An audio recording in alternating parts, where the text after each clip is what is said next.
এই চারাগুলো যে তৈরি করি, আমি তৈরি করে চারাগুলো কি করি, মাঝে মাঝেই আমি তো ভিডিও করি, চারা গ্রাফটিং করার ভিডিও। এই যে চারাগুলো আমি কি করি, চারাগুলো চারাগুলো আমি এই যে এইভাবে এখানে প্যাকেট করে করে চারা রাখি, রেখে পরে বিক্রি করে দিই চারাগুলো। এই যে আমের চারা এখানে আছে, দেখাচ্ছি কাঁঠালের চারা, কাঁঠালের চারা আছে এখানে, এগুলো সব নিজের তৈরি করা। এখানে লেবু আছে, লেবু তৈরি করা নিজের। বড় বড় বড় বড় জালি চলে এসছে, একটু দেখেন, বড় লেবু আছে গাছে, বড় বড় বড় লেবু হয়ে গেছে গাছে। ছোট ছোট গাছ কিন্তু লেবু এসছে প্রত্যেক গাছে কম বেশি।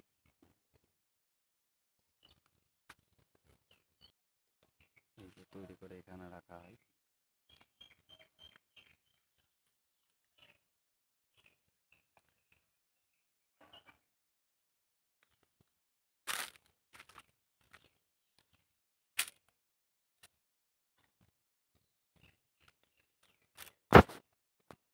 এই লেবু গাছটা দেখুন গুটি কলম করা আছে, কত পরিমাণ, কত করে রেখেছি গুটি কলম, প্রচুর প্রচুর চারা হবে, প্রচুর।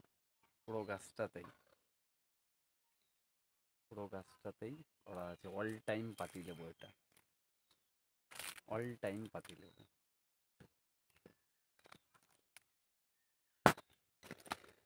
এই যে গাছের থেকে নতুন কেটে রাখা চারা, এগুলো কালকেই প্যাকেটে বসানো এই চারাগুলো।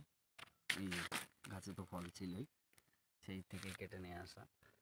এই যে পাতা বেরোচ্ছে নতুন করে, সব গাছগুলোই কাটা হবে আস্তে আস্তে।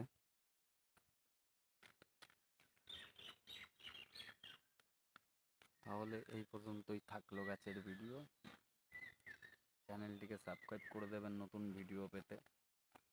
আর গাছ নিতে হলে চলে আসবেন সীতমা সোহান নার্সারি। ছোট নার্সারি, বেশি বড় না, কয়েকটা গাছ, যা গাছ আছে নিজের হাতে তৈরি করা গাছ, নিজের হাতে তৈরি করা গাছ। ভিডিও ছাড়ি। এই পটলের চারা নিয়ে গিয়েছিল আমার কাছ থেকে, অনেকজন পটলের চারা নিয়ে গেছিলো, প্রচুর পটলের চারা ছিল, আমি নিজেও কটা লাগিয়ে রেখেছিলাম। দেখুন কত সুন্দর পটল ধরেছে, কত সুন্দর, দেখুন দেখুন। আবার ফুল আছে, এই যে ছোটো এইটুকু পানের মধ্যেও প্রচুর পটল ধরছে।